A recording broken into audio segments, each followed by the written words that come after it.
Sujud yang menyelamatkan, kisah Ummi Salihah dari Gaza. Namanya Ummi Salihah, seorang ibu di Gaza yang tinggal bersama 3 anaknya di rumah kecil yang hampir roboh karena dampak perang.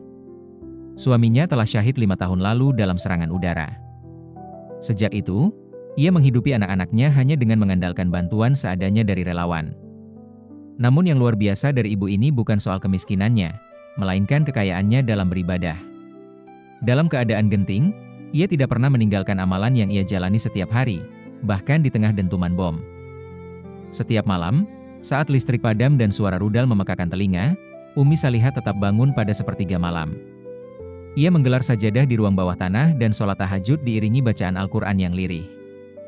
Anak-anaknya tumbuh dengan suara tasbih, bukan teriakan ketakutan. Ia mengajarkan mereka bahwa jika suara bom membuatmu takut, maka sujudlah pada Allah. Ia juga mengamalkan zikir pagi dan petang, membaca hasbunallahu wa ni'mal wakil berkali-kali setiap kali mendengar dentuman, dan tidak pernah absen membaca shalawat nariyah setiap selesai sholat. Suatu malam, ketika serangan udara besar melanda lingkungan mereka, rumah-rumah di sekelilingnya runtuh. Namun rumah Ummi Salihah tetap berdiri, meski penuh debu dan retakan.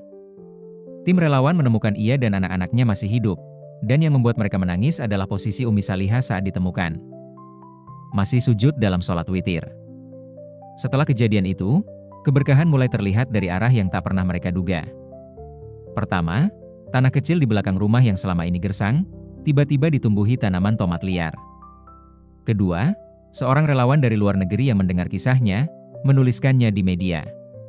Dalam waktu sebulan, bantuan berdatangan dari berbagai penjuru dunia.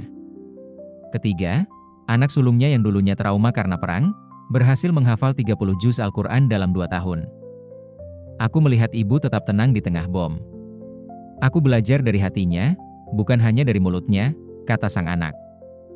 Amalan harian sang ibu adalah puasa sunnah Senin Kamis, tahajud setiap malam, zikir pagi dan petang, sedekah sekecil apapun, shalawat nariyah 33 kali setelah sholat, membaca Al-Quran 1 juz per hari, sholat duha sebelum memasak, membaca 3 surat pendek sebelum tidur bersama anaknya. Apa yang membuat ibu terus istiqomah di tengah peperangan? Relawan bertanya.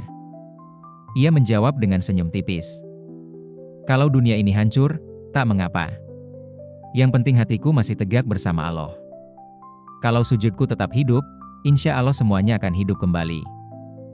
Dan dari sujud itulah, keberkahan yang tak pernah disangka pun turun, menghidupkan bukan hanya rumahnya, tapi juga iman banyak orang yang mendengar kisahnya.